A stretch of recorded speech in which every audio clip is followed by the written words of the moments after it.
So we're sitting here in sunny Yafo on a Friday, and we're here with Daniel Rubin, who just released her second album, just came out. And it's quite interesting. It's the way we find out about bands, or I did find out about bands, was the connection with other bands from the music scene. And the way I heard about Danielle was that I saw the Prayer of the Mothers video by Yael Deckelbaum, and she was in it. And now here she is, sitting next to Fafa. We just enjoyed a really good coffee downstairs in a really nice cafe, and now we're here on the balcony. So welcome, Danielle. Hi. So, Danielle was on the Prayer of the Mothers with Yael Deckelbaum and the Mothers Ensemble. So this is how I first heard about her. So how did you actually get into the band? How did that happen? When I was in high school, I went to study with Yael, and she was my teacher for, I think, 4 years, something like that. And then she asked me to be a singer in her band. And I don't know how it happened, actually. It all happened so fast. I was a fan, and then I was her student, and then we were colleagues. So it was really, I think it was really good choice I made when I was really young.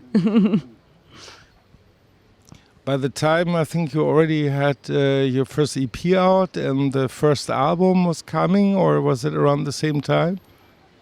Actually, when Yael was teaching me, she asked me why am I not recording anything. I'm sorry about my English, by the way. I must apologize. In Hebrew, I sound much smarter. So she was my teacher, and she asked me why am I not recording anything. And I said that I thought in a few years by now I'll be much better, so I don't want to record anything. And then she said to me, okay, it's a very true sentence, but it will be true always, so just record something. And then I recorded my first EP because of that sentence, and from then I'm trying to do it all the time. And I always, like we talked about it sooner, that it's very hard to me to hear my first EP, because I really am better now. But I think it was a good decision to follow this sentence. Well, as a musician myself and a producer, and I wanted to ask you, I've been hearing from, I just want to get a lot of opinions and consultancy from all kinds of producers recently, and they all told me just make it and just record it, that we all have this tendency to over obsess maybe, or over perfect, and then things get delayed, and then we don't really produce it and we don't put it out there. Do you feel now that you're gonna produce or record in a more intuitive way, that if it's recording sketches, or maybe I know that Alon Eder released a sketch album recently? Amazing. Actually, I feel I'm a very intuitive person. That's kind of my character. I'm not that perfectionist in my... and I really want to, I write a song and I just want people to hear it right away. And a year after, I don't feel like I'm the same person anymore. So it's hard to me to relate to it, although I know I wrote it. So I really like the thing that I can just post it on Facebook in this sketch way, very unfiltered.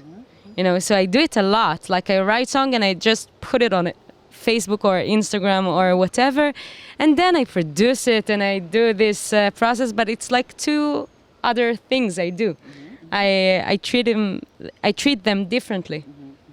I wanted to ask you, for example, if there's a specific song on your new album that you really connect to more than others, if it's the text or your emotional process with the song, or a song that took you longer or maybe less time to make, something that really you feel like your entire self was involved in? Yeah, I have, I have two, I think. One of them is the last song I wrote that came in, so I think it makes sense because it's close. It's זה שצועק, the one who yells. I never said it in English. And screams, the one who screams. Yeah, it's a quote of my grandpa who died last year. And he was a very crazy person, really, with proofs. And the sentence he told me, like all the time, that if you see a crazy person, just scream harder than he. And I don't believe in it, really. Like, maybe I do, but it's not my character. I really avoid of any argues, and I try to be okay with everyone all the time. But he was the opposite. I think it's the first time I could write about my family in a very exposed way. So I really liked it. I felt like it's a whole baggage I just released on this song. So I'm really proud of him. I love him. And also the theme song of the album, הסיפור בגדול. How to translate it? You must... Oh, it's actually the name of the album itself. I think it's maybe the story at large could be. But or it's not, You're saying it's like the story, like... general. The story in general. General story? Yeah, the general story. Okay. Now I'll remember. It's hasipur, so it's the. Yeah, but it's more... to me, it talks about proportions. Proportions? Yeah, in Hebrew. And it helped me to... I think like my first album was very sad. And when I heard it after, I was pretty, I think, shocked from how sad it is. Because it's a breakup album, and it's not... And I'm not that sad kind of a person. You know, I'm a happy person in general. And when I realized that I could like reflect of myself and see what came out, what a specific side of myself, I could start writing more positively even when I get through hard things. And this song was written on a very bad situation I was in, and it was very sad, but the song was really light. I was like, okay, in general it was hard, but I'm okay now. And the whole album is about that, I think. Basically, like obviously living here and then, you know, seeing everything that's happening, like I've seen that you've been promoted in a lot of magazines and a lot of interviews. And how does it like make you feel, and like what kind of like power and influence do you think you can bring with all this like exposure in the media? Like you said that what's most important for you is for people to just come and hear your music. Like what else could you say regarding your texts or your wording or your agenda as a musician and human being that you would like to promote through these media channels that you're exposed to now?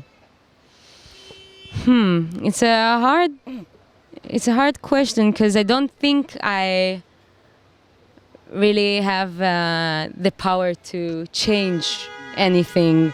Not because I'm not strong, it's because I'm one human in this world, you know. Maybe I'm lowering myself, but that's the way I feel. But I feel like the only thing I can do and the only thing I know is myself and what I feel. And the only thing I can do with it is just to tell people how I feel and hope they will relate to it and feel less alone. And that I don't have any more yomrot. Agenda. Yeah, I just want people to connect, to feel English. You're doing great. So hard on You're doing great. You're doing great. But yeah. I think honestly, with what you just said, that's more than enough of an agenda. Honestly, like you don't need to build big, high skyscrapers to make a difference. You can build a little house from mud, and that will have its place. You know. I can say as myself, like as a music lover, that there are songs that changed my life, really, because I felt, oh my God, I'm not the only one feeling it. Thank you, music. And as a musician, I feel I have the power to do that for other people, and it's amazing. It's really more than enough. Exactly. So thank you very much, Danielle. It was a pleasure having you. For me as well. And you're lovely, and you have a beautiful album, and I hope everything goes just the way you want it to, and keep collaborating and doing good things and making beautiful music and connecting people especially.